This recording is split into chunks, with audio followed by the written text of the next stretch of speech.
Okay.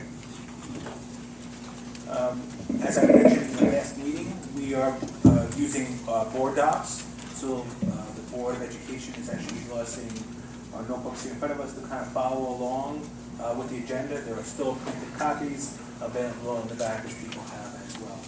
So you'll be noticing we're going a little bit slower just to make sure that all the recordings are tallied properly, making sure everything goes smoothly. So our first part of this meeting will be the Vice President reading the statement regarding meeting structures and guidelines. I would like to read a concise statement regarding the structure of the public board meeting. This meeting has two opportunities for public comment. One at the beginning of the meeting, where members of the public can comment on specific items on the agenda only, and one at the end of the meeting, where members of the public can comment on other items relating to the school district matters.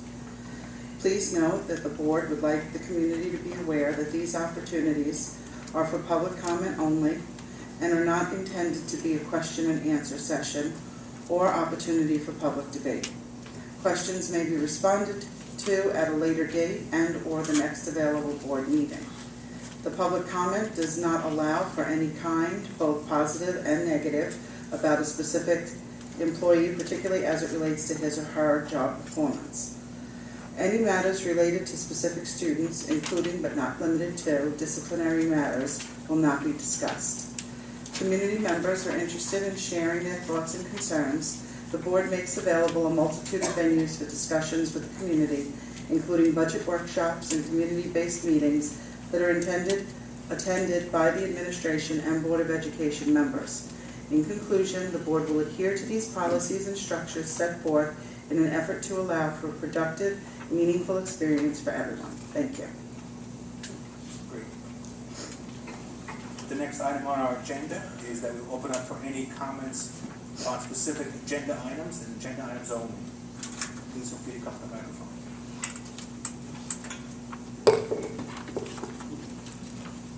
Thank you, Peter, once district resident. I have actually two agenda items. One is a question, actually for Dr. Pecora, on the passwords on that system. Does the district not know the students' passwords and have access to the student? You said the only one who knows the passwords are the students. Does any of the district teachers, administrators, or anyone know the student passwords? Let's address the question. Oh, I'm sorry, you're right. I'm sorry that Dr. James. Thank you. Just a matter of protocol. You're right. So I'm not sure if Dr. Pecora has that answer. If she doesn't, then you get back to me. We will certainly get back to you. Okay, and the other is I have a comment and a request on the corrective action plan. I know that you, the board, has to be politically correct in your response to the State Controller's office. However, I think someone must state someplace to the State Controller, a former school board member, that he, along with other school board members, are being totally wrong in what they're putting forth onto school districts by telling you what the reserve should be, or that you're wrong. And if he really feels that strongly, and any board member ever feels that strongly, don't say it's not 6 million. Don't say it shouldn't be 6. It shouldn't be 8. Come up with a number. We see what's happening in other districts. I sent a letter to the board. You saw what happened in Sachem. They have no balances. They're hurting. They're laying off staff. They're cutting programs. What the State Controller told this district is wrong. And I know you have to be politically correct, but I'd like you to rethink your response and put something in there to tell the Controller that, give us a number. Thank you. Thank you.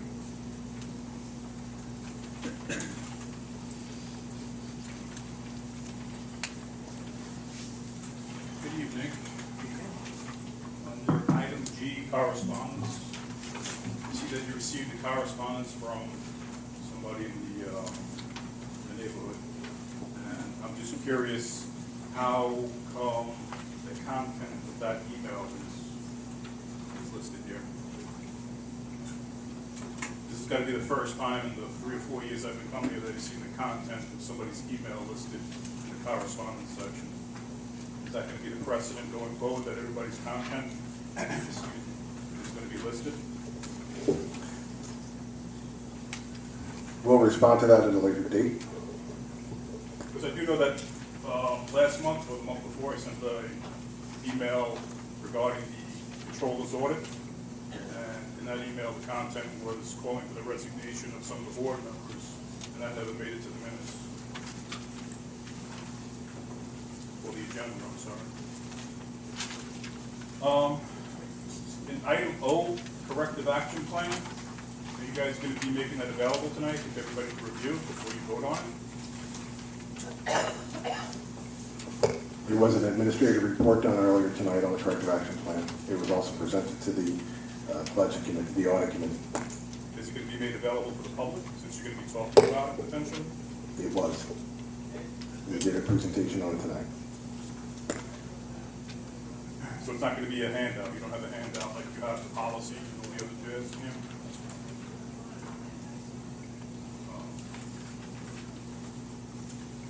Item number 5 under O is a memorandum of agreement with the CTA. Have you guys negotiated and ratified the new contract with teachers? It's not the CTA unless there's a typo. So that's a typo. It actually should say CASA, which is the, Number 5. oh, that's the MOA, I'm sorry. There is an MOA that is not a new agreement. Mr. Khalifa will describe that when, because it's pulled out of consent.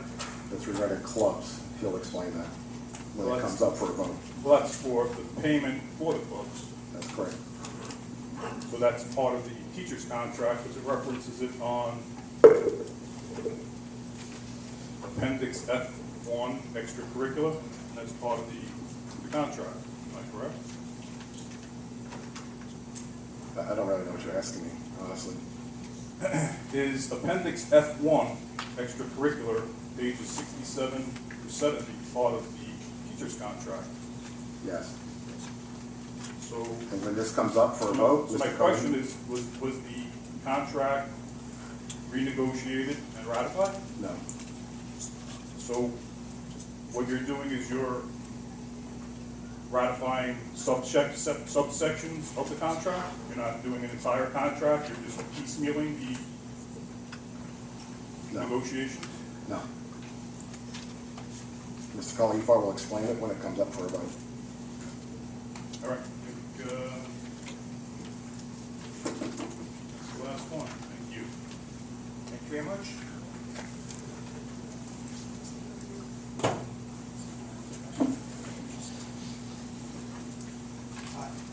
I agree with you that the breach of our computer system was very serious, so I'd just like to know why it took 2 months to tell us. We were working in collaboration, and I know we're not supposed to do Q&A, but I think some of these are pretty simple for you to answer.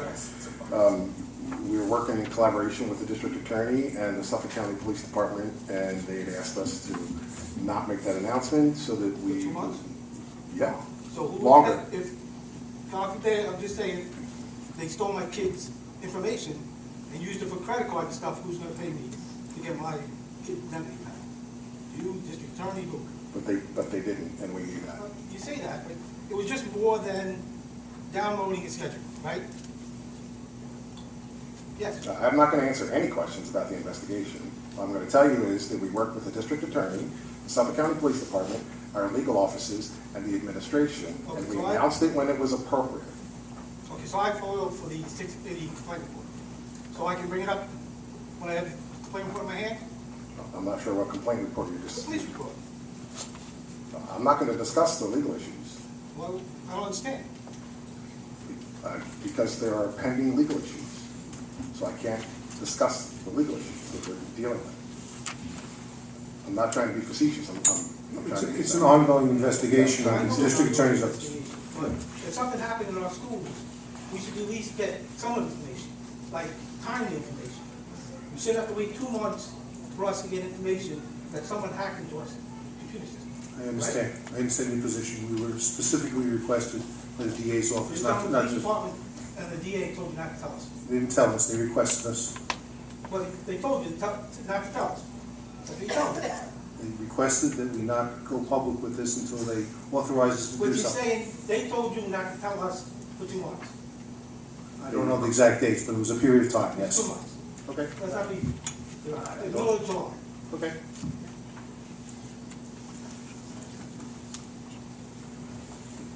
Any other questions regarding specific agenda items?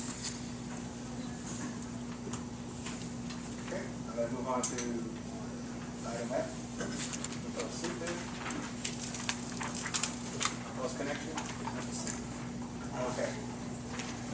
So I need a motion to accept the following donation, a donation from the Commack State Booster Club for 30 field hockey sticks, uniform jerseys used by the Commack High School field hockey team. A donation from Mark Whippley, 2 cases of Reynolds model rocket kits, as well as 100 small bottles of acrylic paint that a few dozen paint brushes and tubes, as well as a donation from friends of Louis Sasson of a bench in the name of Christian Sasson to be installed at the Indian Hollow Primary School Playground for purposes of buddy bench. And lastly, for donation from the Commack Cheersters Booster Club of 2 cheer stunt balance trainers, 15 adjustable ankle weights, and 7 cheer flexible and fitness trainer combination sets.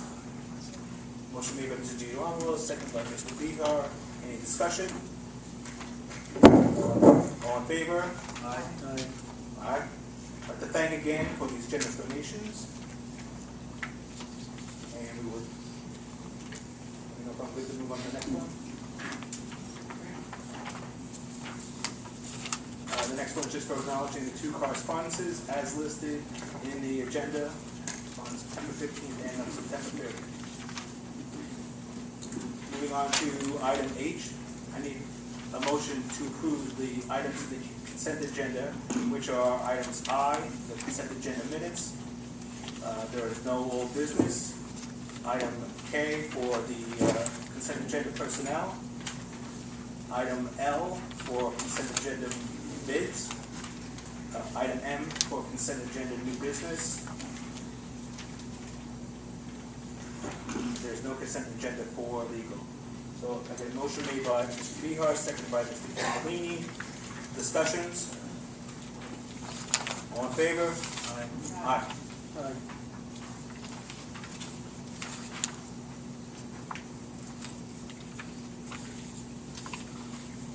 Okay. Good. Next item on item O is items removed from the consent agenda. Item number 1 is a motion for the Board of Education to acknowledge the receipt of the independent auditor's report for the year ending June 30th, 2015. Motion made by myself, seconded by Mr. Behar. Discussions? All in favor? I have one question. Sure. Go ahead. What was the surplus this year? As indicated during the administrative report, it was a $2.1 million deficit. So you're gonna ignore the $5.1 million underspent the budget by? That's stated in this I'm going to say that. report? I'm going to say that. The applied fund balance went from 4% to 2.5%. So you had a $5.1 million you underspent the budget, you were on a deficit of whatever is 1 point something million, it still leaves you 3 point something million surplus, right?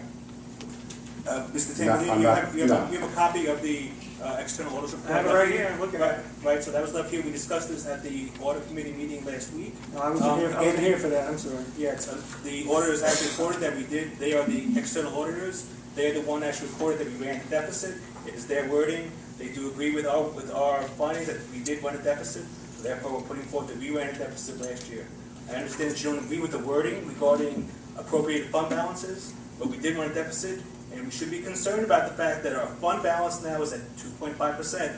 So we're going to be looking and be very fiscally responsible going forward to make sure that we are using our funds wisely. I'd like to say, I actually attended the audit committee meeting, and we were talking with Mrs. Newman about the fact that the surplus went down from 4 to 2.5%, and refunding that reserve so that we don't end up in a situation like another school district that we've discussed, where they're having layoffs and cutting programs is a priority, and that's not even something that's going to be able to be accomplished. At least from my understanding, in the coming year, it's going to take some time to refund those reserves. So I don't think that we should be cavalier about the district's finances, and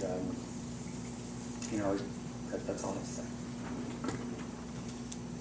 Any other comments on the external auditors report? All in favor? Aye. Motion carried.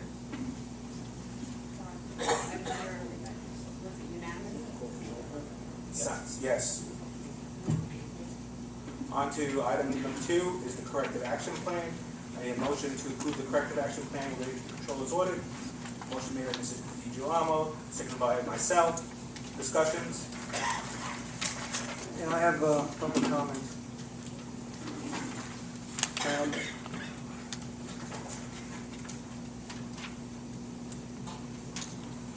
This corrective action plan with respect to the gas, the missing gasoline, is fine.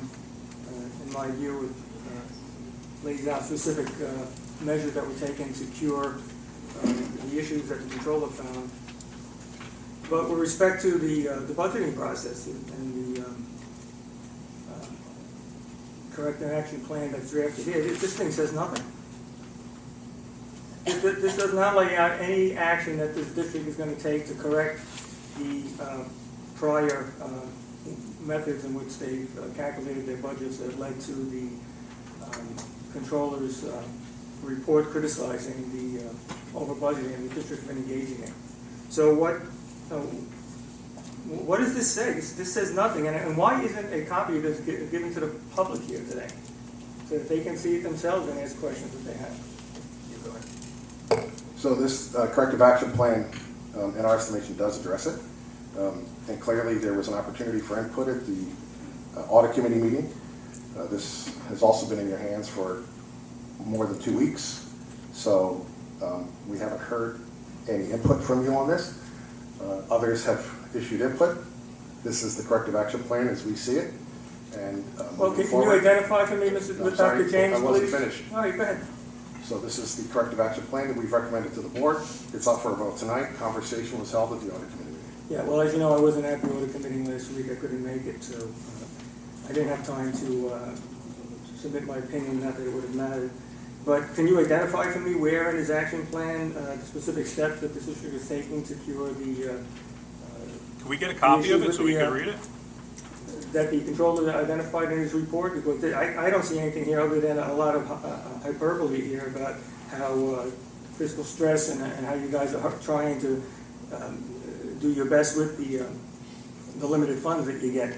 So, but doesn't really address any curative measures here. So can you, maybe I'm missing it, maybe you could point it out to me in this report. I'm not going to debate our letter. I'm not asking you for debating, sir. I'm asking you to identify me where in this report does it say that... This is not a cross-examination. I'm not asking you for question. I'm asking So, you, where you does it say haven't- in this corrective action plan, the corrective action that you're taking? What corrective action are you taking? I see nothing here. Again, the corrective action... Answer. Mr. Tampolini, the corrective action plan was discussed at the audit committee meeting. A copy will be available on the website once approved by the board after this meeting. I know, but we're having a discussion here about it, because this is a public meeting. We're supposed to be discussing this in the meeting, in public, not in private, and getting all the lines up, your various opinions. So I'm just asking a question here, is where in this corrective action plan is there any corrective action? Go ahead with your question. Comments, Mr. I O'Brien. want to make a comment. This corrective action plan was distributed, I think approximately 2 weeks ago, when the board members were given an opportunity to comment. It was then provided to the independent community members of the audit committee, who were given an opportunity to comment. An audit committee meeting was then held last week in public, where the independent members of the audit committee were able to discuss the corrective active plan. The board members that were present at that meeting discussed the corrective active plan with Dr. James and Mrs. Newman, and the independent community members that are members of the audit committee. And the recommendation was made to adopt this. A determination was made that this corrective action plan is in the best interest of the district, the community, and probably most importantly, the students of Commack. So answer his question. No comments from the gallery, please. They can't answer it, Dan, because there's nothing in it. It's total bullshit. So I'll make a comment. I'm not answering a question. At this point, the corrective action plan, and I think we made it perfectly clear at the August meeting, we do not agree with the comptroller. We won't agree with the Yeah, comptroller. why would you agree with the oversight agency that's charged with oversight of schools? We will continue to move forward with our advocacy efforts. If the comptroller sees fit, he will decline.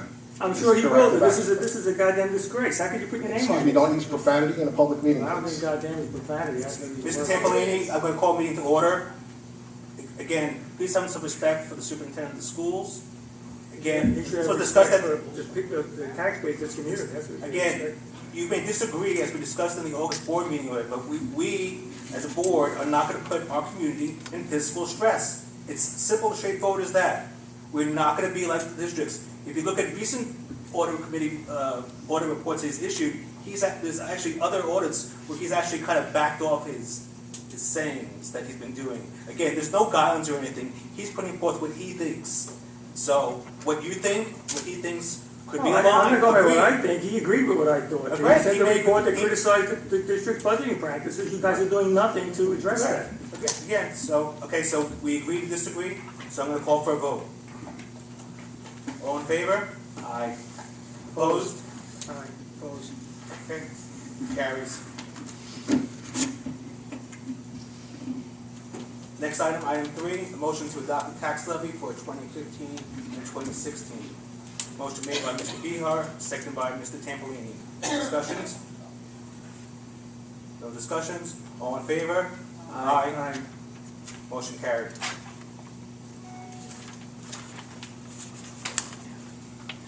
District Clerk.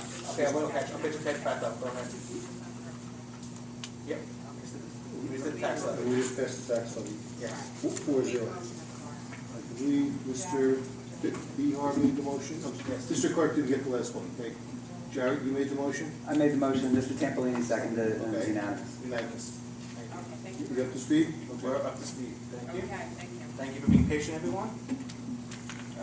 The next item is item 4, memorandum of agreement for CASA.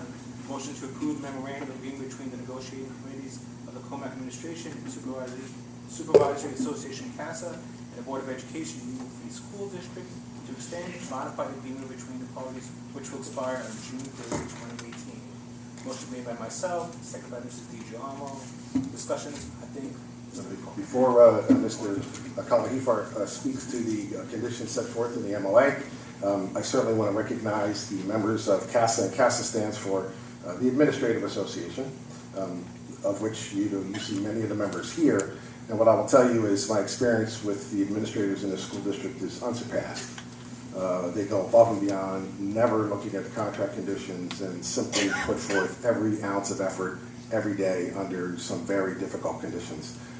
I'm proud to be a member of this group of people here, and I'm going to turn it over to Mr. Kalahifar, who is going to speak to the conditions set forth. Please note, in the last extension, that group accepted delayed steps in very, very small increments.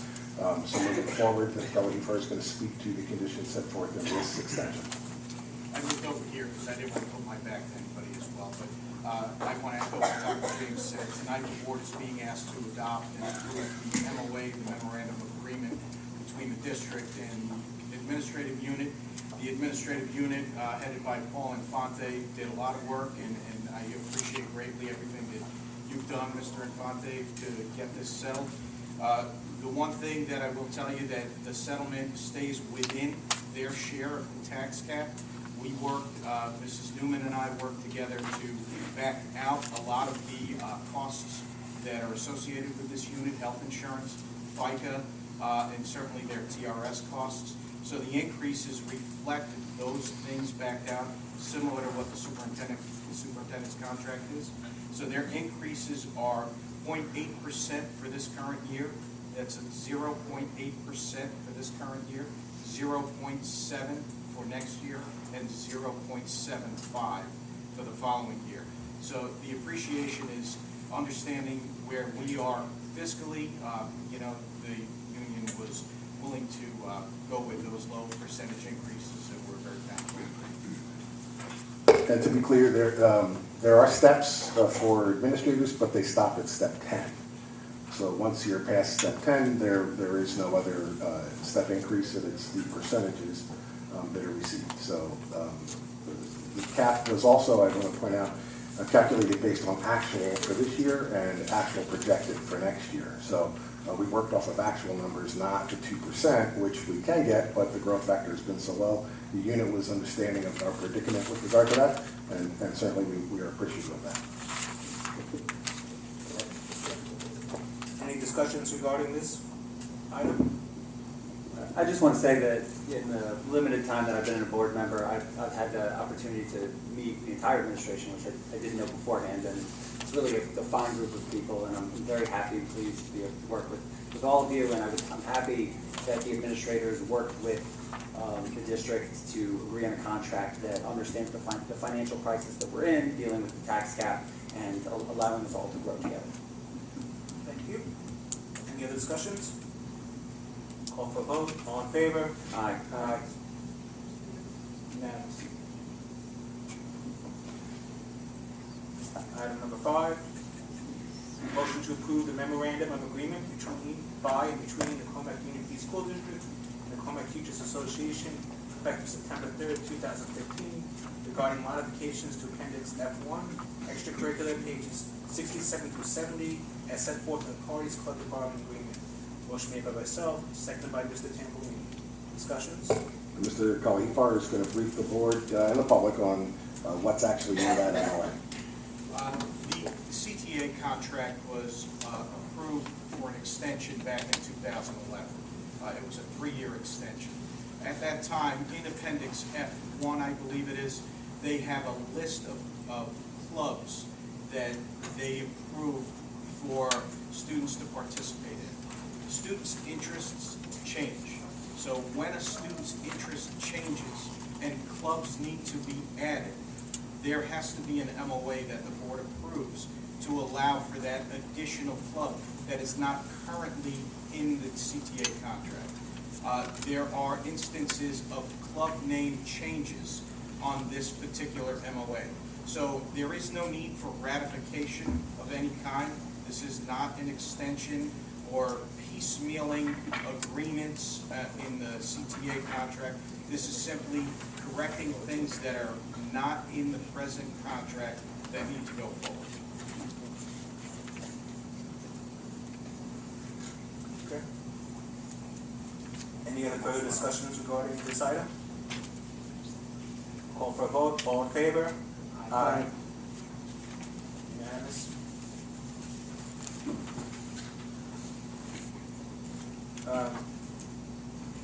Any motion to approve the first reading of the revised policy 9340, notice of meetings? I'd like, this is, my understanding is that there needs to be a unanimous vote to approve this on the first reading, and seeing as Mrs. Masiello is not here tonight, I'd like to make a motion to table this. Well, you could in lieu of that, if you wish to make that motion, have a first reading, which, since there's a lack of the entire board, would necessitate a second reading. So whatever your intention is, Jared. You know what I'm saying? In other words, there's no way it could be approved tonight. Okay, that's fine, then we can do that. Okay. Motion made by myself, seconded by Mr. Behar. Discussions? Call for a vote. Wait, no, hold on. Go ahead. Sorry. This is just a motion to, just so I. Accept it for a first reading. First reading only. It will be on next time for a second reading, which then can be finalized and made part of policy. So are we just reading it tonight, we're not discussing it? You can discuss it. You can certainly discuss it. Absolutely discuss it. Okay, so will we discuss it now, or? Discuss it now. Okay. If you have an issue or Yeah. go right ahead. No, I do. I don't agree with the proposed change to the policy. Is it in the agenda? Does the public know what we're talking about? Yeah. Yes. Okay, all right. So I don't think that we should change the policy to limit the video conferencing to just the public session. Because I think that as board members, we take an oath that we're going to uphold our duties as board members, which includes keeping the matters, the private matters that we discuss in executive session private. And I don't think that we should enact a policy that takes the stance that assumes that board members might not uphold their oath. Are there board members that might not uphold that oath? Probably, but I don't think you should be reactionary to, a rogue board member or someone that you don't trust to do what's right and follow that oath and single that out. I think that what we should be doing is, as a collective board and as a group, is trusting each other. And to me, this signals that we don't, even if it's targeted at one person or it's not. If we're going to allow board members to participate by video conference, which is what the New York State School Board Association says, then I think they should be able to participate in the entire meeting by video conference. I did it. It's not a pleasant thing, and I certainly don't want to do it again because it was my personal experience. It was hard to participate that way, but it was still better than not being there at all. And there are important things that are dealt with at the executive session that I think at the very least you have the benefit of being there to the extent that you can. So basically my objection to this is just based on the fact that I think that, again, we're elected officials, we have a duty that we sworn a legal oath to uphold, and I think we should trust each other to uphold that duty. I just want to say that my mic is off, so we'll try to speak loud.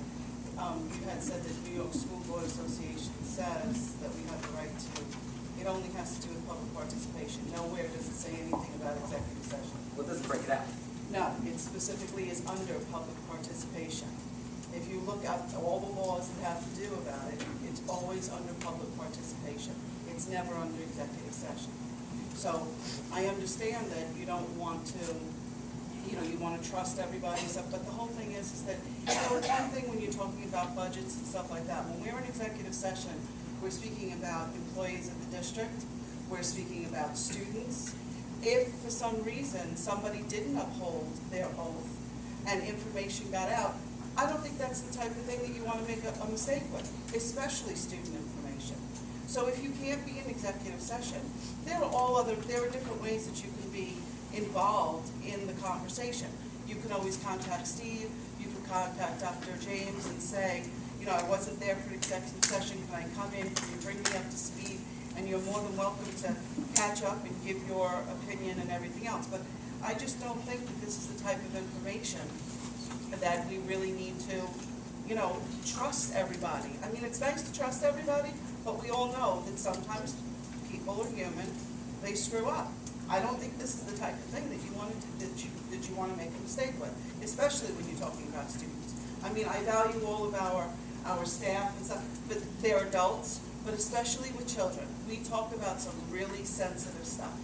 And I'm sure any parent in this room would agree that you wouldn't want somebody in another room someplace in another part of the country that the rest of us can't physically see. We can't see you.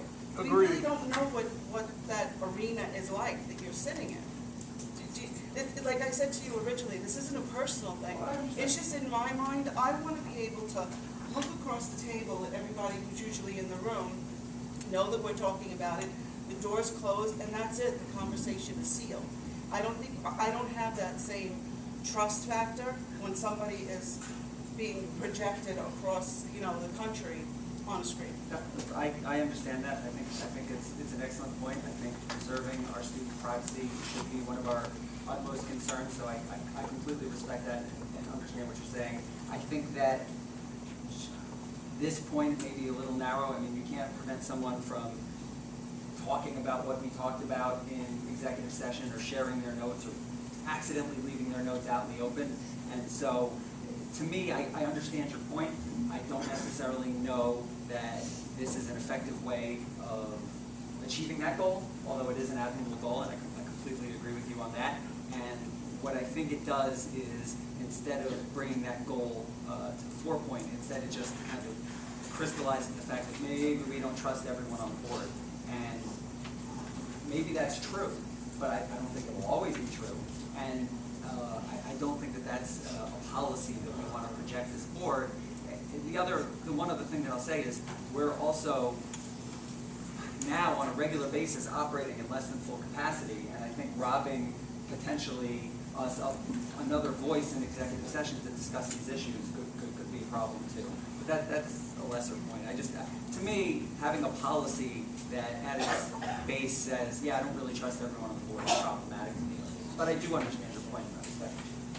There's just one thing I want to clarify, and I know that I have my issues with Mr. Tampolini, but my thinking on this has nothing to do with Jim. Oh, I know. It really doesn't. I would hope not, because I've never attended a video conference, so. Right, no, because that's kind of what you just insinuated. I just feel that you don't know if anybody is doing it, where they are and what the environment is like. No, I don't think it's about one person at all. Okay. I'm not not saying that that's the reason that you're doing it. I'm saying that it has the effect of saying that. It's a little different. I don't think you're doing it because you don't trust someone, but I think underlying it is that's what it says. If you have someone video conferencing into executive sessions because you can't completely trust that they're going to be in a room by themselves with nobody else listening to this conference, that, and I just personally disagree with that point. I think that we should project it. I mean, even just with what we've been through with the hacking and stuff, I mean, are there ways of hacking into a video conference call? Yes. Of course, yes. Oh, But okay. you could play. So that's another way that we're kind of opening it up. No, I know, but you know, look, and we can't really get into the specifics of that, but you could also put a bug in the, I mean, you could come up with a myriad of ways that people could insinuate themselves into the executive session if they really wanted to hear what was going on. So, I understand your point, and I understand where you're trying to go with it, but I think accepting this out for that reason just, to me, sounds the wrong message. And I got a comment. I gotta try not to laugh because this is really silly. I mean, goes up there with the last time they tried to pass a policy limiting the ability of the community to communicate with the board members individually. This rates right up there with that. Why on earth would we want to limit a board member who is devoting his time and energy to come here and give what he can back to the community and to the school district, the ability to participate when job issues come up or some other issues come up and they can't make it to a board meeting? This policy has been in place for years, and all of a sudden it's an issue. I don't understand it. I don't think we should be doing anything to limit a board member's ability to attend meetings, whether they're public or they're in executive session. In fact, we should be doing more to encourage it and help them participate in different ways if possible. You know, people have jobs. Most of the people on this board are full-time workers. We don't have the luxury of being home, stay-at-home moms or whatever. So I totally disagree with that policy. Okay. Okay. So, go ahead. I have a question. When this was first done, it was only a couple of years ago, right? I believe the open meetings law was amended within the past 3 years to allow video conferencing. And in that law, does it specify anywhere executive session, or does it only say public No. participation portion? No, it does not. It is silent on that point, and there are only 2 advisory opinions rendered by the Committee on Open Government on this point, and they don't deal with this very point. They're on video conferencing, other aspects of it. So, just conceptually, I just want to throw this out there, you know, executive session, as you well know, can only be convened as part of a public meeting. So, it is part of a public meeting in that sense. So, it's not like 2 different animals. So there's no real, these are uncharted waters, there's no legal precedent. I had called Mr. Freeman about this as of earlier this week. So my quick opinion really doesn't do with the whole trust issue. It really actually comes down to something we discussed before, which is really the kind of also a fiscal burden, because now we are now requiring someone to come in, set up the video conferencing equipment, make sure it's set up, make sure it's actually working, you know, and you know, we do have executive sessions, they're set up way ahead of time. So my feeling is that, you know, if you're able to make it, you're able to make it. If not, it's unfortunate you can't make it, you can catch up in a second period of time. But Mr. Hartman, seriously, we had, I think, I've been here almost 3 years now. We've had 2 video conferences, one with Mr. Wunsch last year and one recently with Mr. Beha. That's it. What's the cost? This isn't happening every week. There's no cost consideration here that would really be have to, you know, have any merit here. That's just a lame excuse. There is a cost with setting it up, and no, I understand there is, but I'm saying it's not like every meeting you're incurring these costs repeatedly. It's once in the blue moon. okay. So I'm going to call. Unless there's any other further discussions, I'm going to call for a vote. All in favor? Aye. Opposed? Again, this is a vote on accepting it for first reading. That's what I thought. So yes. Sorry.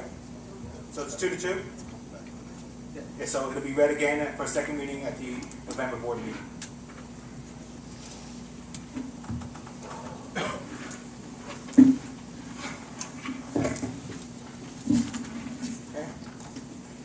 Board business, I'm going to acknowledge the Board of Education is requested to acknowledge the receipt of professional managers rendered for the month of January 2015 from Madam Bernowski.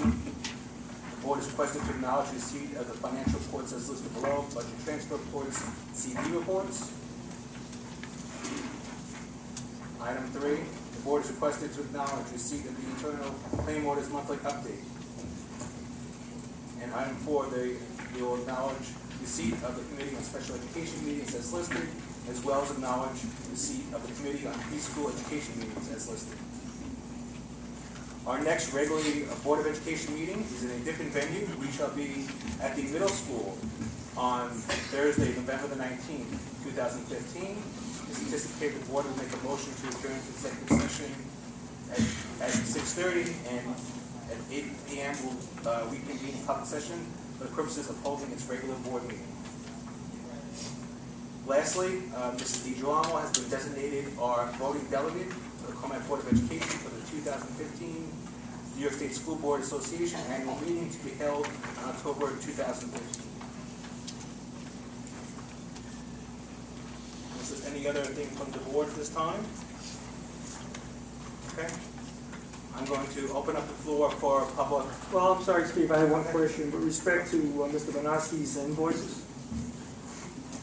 I'm just going to note again that there appears to be a erroneous charge under the Marion Call Farm matter that should have been charged to the Renzi versus Commack matter.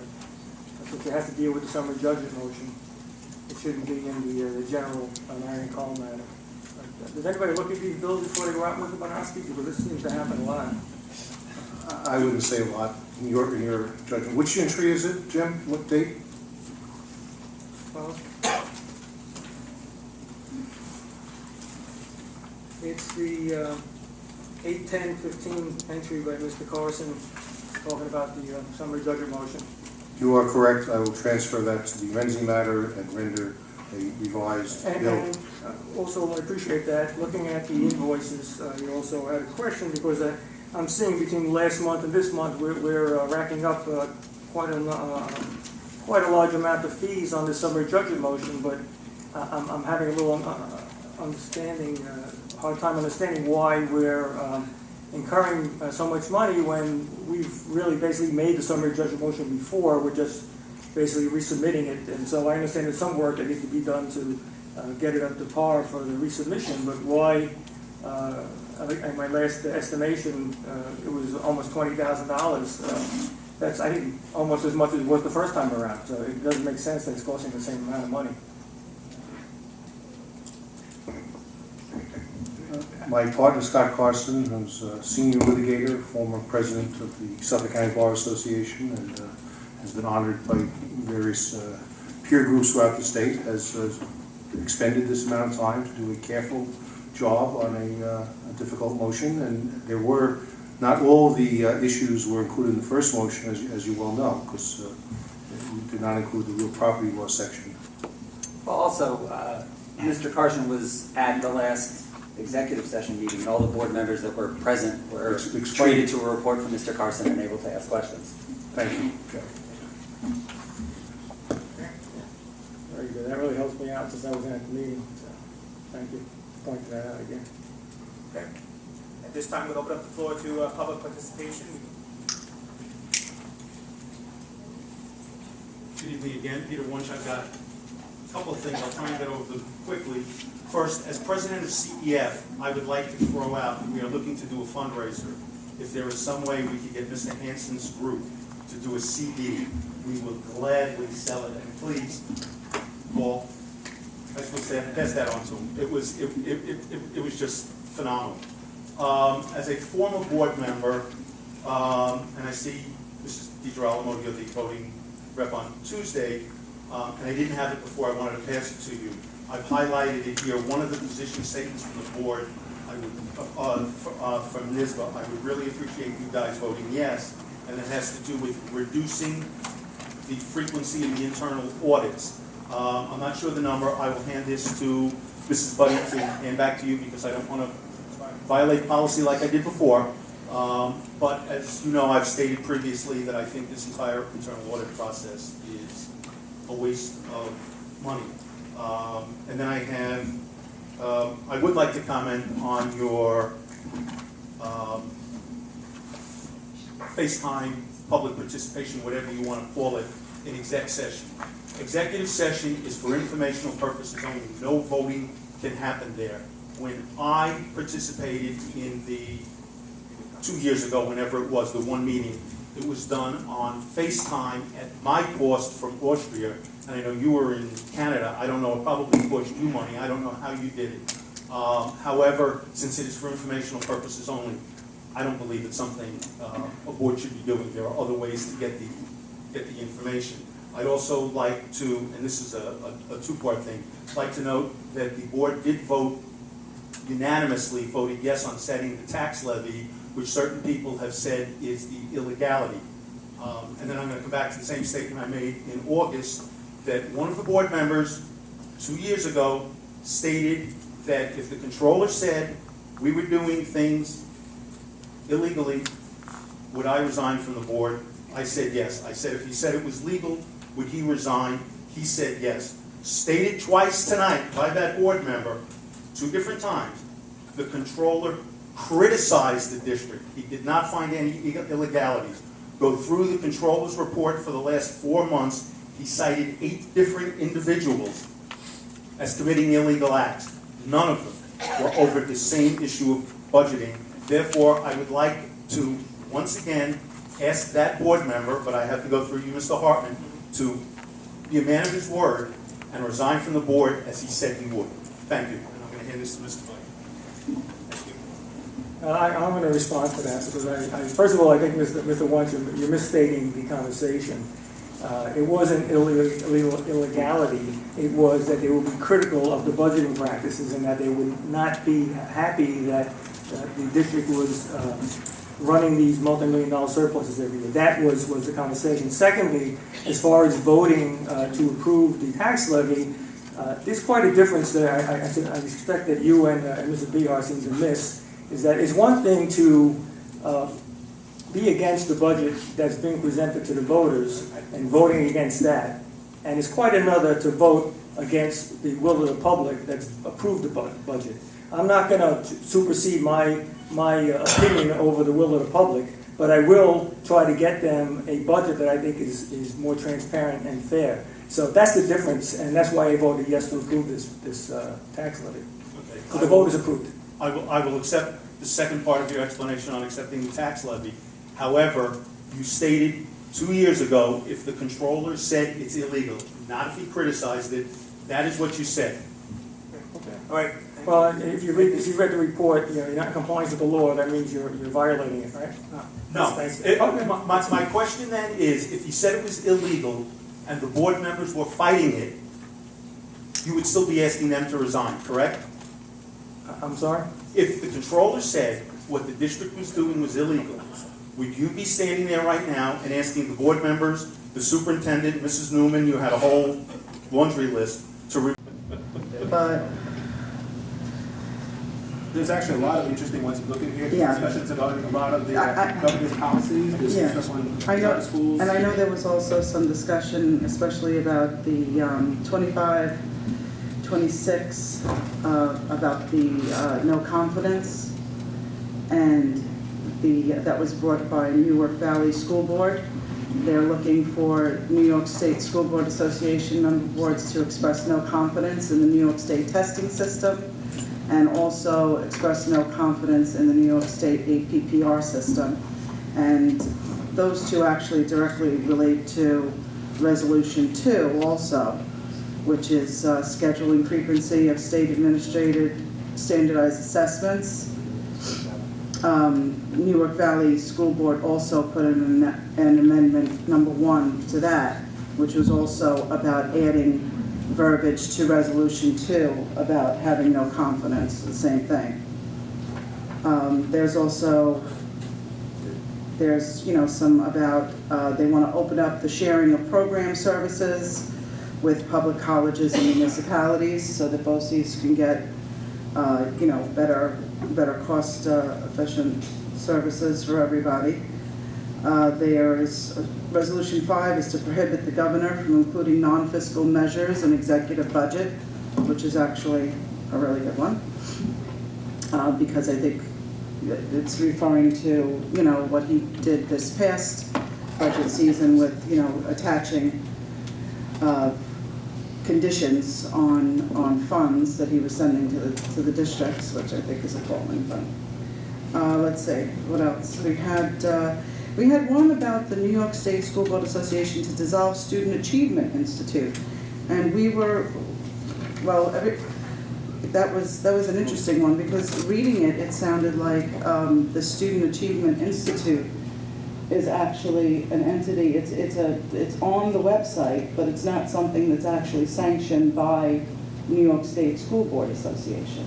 Right, that's, I think, why we opposed it, because they said that they were taking it down, but they were going to leave the instructional materials up so that they could still be used. So I think we opposed it because we wanted those instructional materials to still be available. We didn't want it completely dissolved. Okay. All right, what else do we have here? Let's see, reform current legal notice publication requirements. I guess Mr. Deacon was reading this. These are a list of resolutions. So this is basically setting the agenda for the New York State School Board. Right. So this is what they're going to be acting upon this year to kind of advocate for the New York State School Board this coming year with the governor. You know, so this is, all school boards will be voting on this. So this is our compilation for the board members on what we feel that is most important. So the information is available online. There's a very thick packet about this big, which we all got to read and walk through all the various resolutions, which were put forward by the New York State School Board as well as other school boards here in the New York State area. So many of them are quite contemporary with what's going on here in the news right now. And if you happen to have been on New York State School Board Association website for any reason, I would just suggest that you refresh it, because there were a couple of amendments that weren't on it the first time, and then they were updated. But it's broken out. So the first thing that we vote on are bylaw amendments. So those are actual changes to the bylaws of NISBA.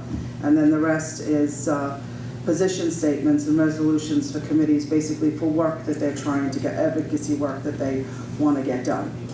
So.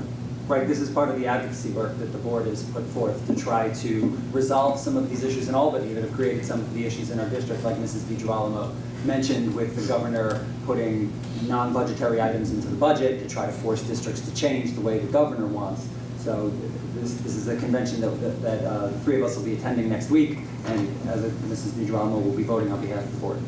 If you have any questions about any of the, because there's I think there's 30 resolutions in all and 2 amendments.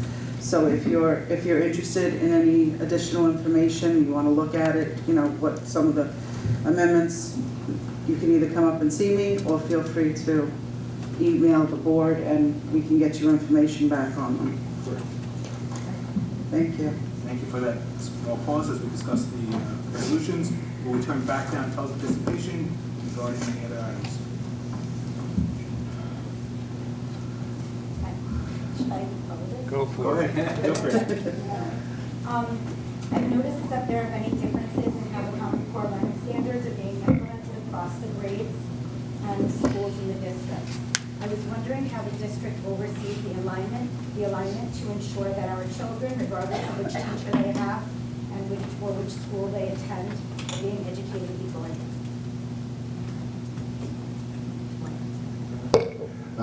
So there's a lot of work that goes along with the alignment process, and there are these modules, which are in essence curricular units, and they are, for lack of a better term, downloaded. We what we call unpack them, meaning that we look through them and determine whether we want to continue with those units as they wrote them, whether we want to adjust them, or whether we want to abandon them and write our own. So as you know, there are standards. So that's what we're supposed to be able to accomplish with the kids by the end of a particular grade level. Then there are units of study, which are part of the curriculum. So, and I'm being kind of generic. And then there are tests that are administered at the end. So it's really a 3-part component. And so aligning that is always challenging. And one way that we do that is, as our curriculum coordinators who are here, use those curriculum modules and work with groups of teachers, and then those are then distributed to all teachers at a grade level, and then they're utilized. Are they utilized exactly the same in every classroom? No. And there's a lot of reasons for that, not the least of which is the kids in each classroom can be different. You also have different strengths and weaknesses, But in the end, they are to get from point A to point B so that the kids can meet those standards by the end of the school year. Go ahead. Even if there are differences in the books that they use or in the content of what they're teaching within that particular chapter or unit module, I know that it seems to be that with the engagement work, it's pretty standard across the board, but in other areas, it seems to be different. And that's where my concern comes in, of course, for my child and for anybody else who might not be receiving the same thing. Again, I'm not talking about my own child, but what I have noticed is I've spoken with other children who are in the same grade, regardless of whether they're on the north side or the south side, and it seems to me that there's so much of a discrepancy in what they're learning. And I don't understand it. So why don't I just sort of make one more comment. It's a big conversation, and then what I'll do is ask you to contact Dr. Pecora, who is our curriculum specialist, and she'll get into some details. But by and large, the way we sort of manage our program moving forward with each grade is that there are assessments, not only in state tests, assessments that we administer where we measure student progress. And so whether a teacher uses book X or book Y, the intent is that they're teaching a certain skill set to move the kids forward, and then that's assessed. So those assessments are commonly called benchmark assessments. I'm a teacher, I'm familiar with Okay, that. so you get that. Yeah. And so managing that moving forward, so you're going to find those differences. And of course, as you do sort of baseline assessments within each classroom, some classrooms may have already developed a set of skills where others have not. That's part of our alliance process. But I think Dr. Pecora could probably get into more detail with you and then explain any of those sort of discrepancies that you're seeing. Is it perfect? Not yet. Okay. It certainly isn't. It's still a work in progress, as you know. Now, we could make it perfect, so to speak, by just taking the modules and implementing as they were written, which is not our philosophy. Our guiding philosophy is to use what we think is appropriate and then write our own. That takes a lot of work and time. So how will that play out? That's part of what Dr. Pecora could probably explain to you in some more detail. Okay. All right? Thank you. Thank you. Those are good questions.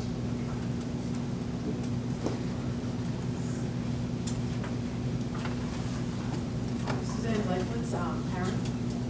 Just wanted to say, last night we had a News Day Marching Band Festival at Mitchell Field, and what a great job our students did.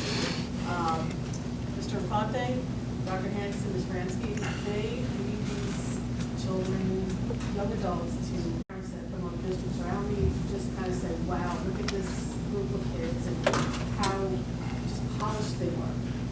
And talking about how long do they practice and what do they do. And it was just, this is my 4th year, and I just, sad to see it go, sad to see it end. I know I did that when my son's graduating, but it was, it's incredible. It always has been incredible, and it's a testament to our music department, our teachers, and our school in our district.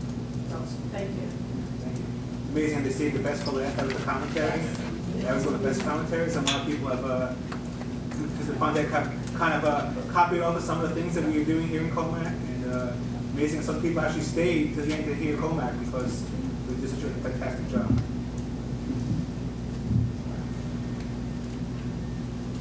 Several meetings ago, a few months now, you guys voted on and approved to do an appraisal on the Marion Carmel Farm. My question was, is it complete, and how much did the appraisal come in for? I don't have that information offhand. I do believe it is complete, but we don't have a copy of it here. You don't know what the price that they came up with? No, I don't. Really? I know it was minimal, maybe negative. Negative. Yes, but we can certainly supply that information. Are you guys going to do a sale again? Because I'm interested in buying it if it's negative. We can put together a contract and put it out to a vote. Okay.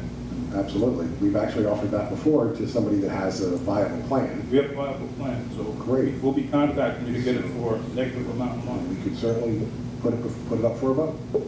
And I heard in the conversation that the lawsuit you guys filed for summary judgment yet again. Is there an update on the lawsuit as to where this is at? When in settlement talks, or when it's to be, going in our favor? Well, I certainly can't discuss settlement discussions. Of their very nature, they're confidential. The next motion of summary judgment will be filed next week.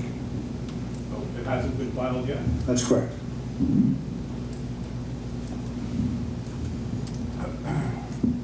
Regarding the CTA agreement I spoke of before, I think the gentleman said that there was no changes, it was just changes in the names of the clubs.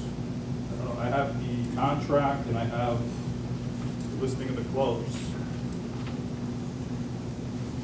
And it seems like the dollar figures have changed for scale units. Do you know what the scale units are, Steve? How much do they get paid for a scale unit? Scale units vary, the number of scale units, and it shifts every year. So each year, the scale units, there's a number of scale units, there's a dollar value associated with each scale unit. So a scale unit, if you get one scale unit, I'm going to say it's $1,050. You get two scale units, you double that. If you get three scale units, you triple that. But what I'm saying is the value of the scale units has changed from the teacher's contract.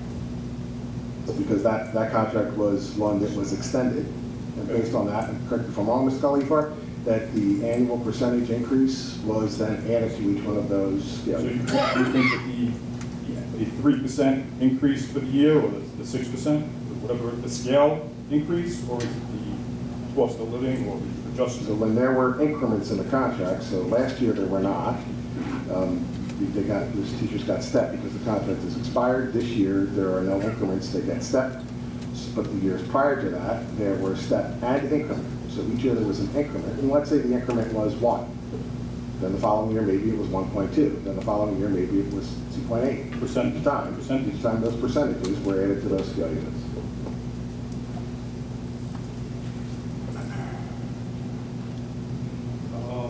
Mr. Tamplini asked about the unexpended budget. Do we have a number as to what that is? I heard several numbers go around, and I just want to see if my math is right. So the board approved the audit report tonight. That'll be posted online, and there's more detail there. So I think you could probably glean the information that you're looking for from the actual report, as opposed to us debating terminology. 5.1 million there. That's all. The unexpended budget was $5.1 million. It's not asked. That's not accurate. It's not accurate? So I think we should report. We agree that last year's budget was $183 million. I don't have the number in front of me. Dr. James, as you said, the full audit report will be on the website tomorrow. Right here, on page 12, underextended the budget by $5.1 million. No question about it. So That's what it says. So that would mean that of the $183 million budget, we spent $178 million. No. No. There was a report earlier where it actually showed how much we spent and how much we didn't. That'll be on the website. Sorry, next time I'll try to be here on time. It's really tough getting here. Okay, but I'll look at the report online. Please do. You can look at our definitions again, during the audit report regarding what an appropriated fund balance actually is, because of that fund balance doesn't exist. So very good in the situation is good. Let's go. If the unexpended fund, No, again, the definition, look up the definition of appropriated fund balance. appropriated fund balance is the unexpended amount that you didn't spend this year that you're gonna take over to next year. That's the appropriated fund balance. Pretty, Correct, you got that correct.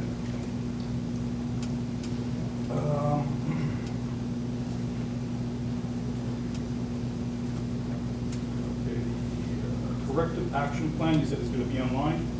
That's gonna be online tomorrow, you said? It's gonna be online, and it's tomorrow. So is the portion of the meeting that I missed, that you said you had slides, that's gonna be online as well? Because,